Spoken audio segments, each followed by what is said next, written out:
Hello everyone, thank you for tuning in with me today. Today's game that I'll be reviewing is Rōdofaitā, brought to us by Konami. Rōdofaitā was a vertical overhead racing game developed and published by Konami Corporation. It was first released in the arcades in 1984, but later found its way to the MSX computer in 1985 and then got a port on the NES and Nintendo Famicom. Now, if you're living in the USA, you may ask why you've never heard of this title on the NES before.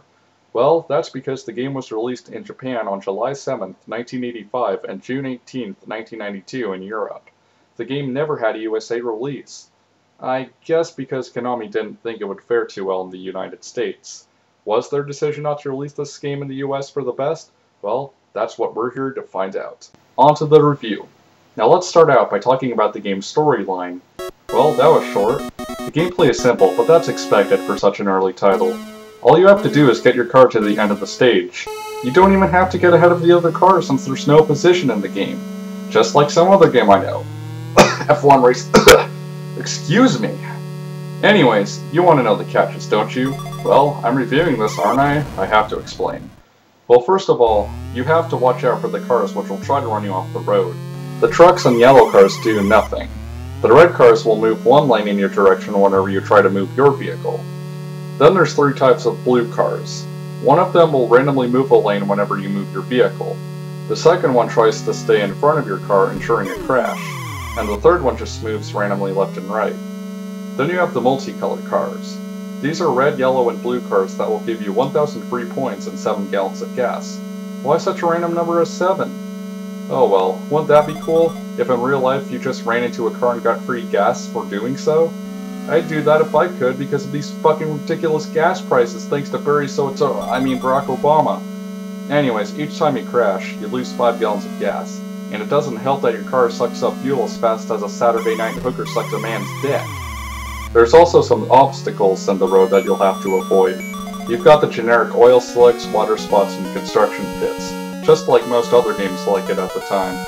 There's 4 levels in the game, after which you complete them, they loop infinitely, progressively getting harder each loop with Seattle-aggressive drivers, more obstacles, and your car sucks up fuel even faster! I mean, what kind of fucking car are you driving? A 1968 Dodge Charger 440 Magnum?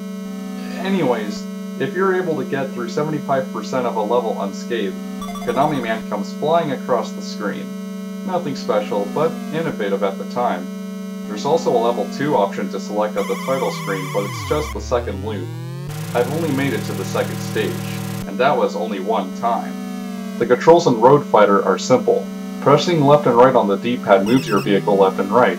Start pauses the game, B accelerates your vehicle, and A uses your turbo. You have infinite turbo, but there's one catch.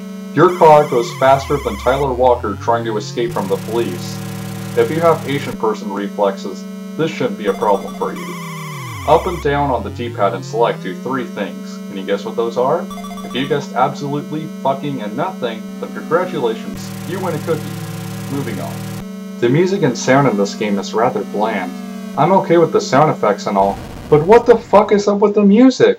There's barely any. In fact, there's 4 songs in the entire game. The title screen, checkpoint, goal, and game over music. There's no in-game music whatsoever. But if you think about it, maybe it's for the best. I mean, the music could just be as annoying as Justin Bieber's music. But then again, it was made by Konami, a company with so many mesmerizing composers such as Kinuyo Yamashita, Hidenori Maezawa, and Jun Funahashi, just to name a few. Apparently, the original music from the arcade, which you may have guessed was ported to the NES version, was composed by Yoshinori Sasaki. I'm not sure who converted his music to the NES port. Anyways, the music that is there is, I guess, tolerable. Nothing terrible, but no Castlevania quality music either. There's not much to say about this game's graphics. They're just your standard NES 1985 graphics. They look good for the time, and that's good enough for me. And graphics don't matter if the game plays well. And this one?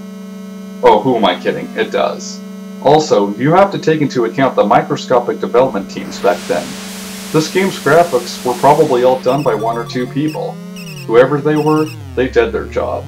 As far as replay value, it's very little because of the simplistic gameplay. Get your car to the end of the stage avoiding cars and obstacles. Yeah, there's not really any replay value, at least for me. But I'm sure there are some people who'd like to play this just to kill time, and you may be one of them. I bought my copy for $8. I'd say it's worth around somewhere like $5. On eBay, the cheapest copy I could find was $6.25 with free shipping. But the other copies were around 20 bucks, and those were just loose cartridges. You know, now that I think of it, the game's title is very misleading. Road Fighter? What exactly are you fighting? It's not like you get to destroy the other cars. In fact, none of the other cars can be destroyed unless they run into an obstacle. Oh well, kind of hard to change the game's title after 25 years. So, should you buy this game? Well, only if you like repetitive gameplay from old but classic arcade ports like this, or if you're a Famicom collector such as myself.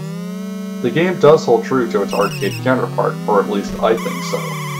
And to answer the question, was it a good decision for Konami not to release this game in the USA?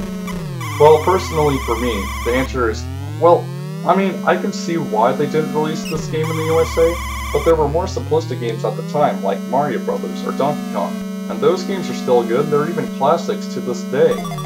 Really, there's no true answer, since everybody's gonna have a different opinion on that question. Now, there may be some stuff that I might have missed, which if I did, hopefully an annotation will make up for it. I don't play this game an awful lot, as you can probably tell.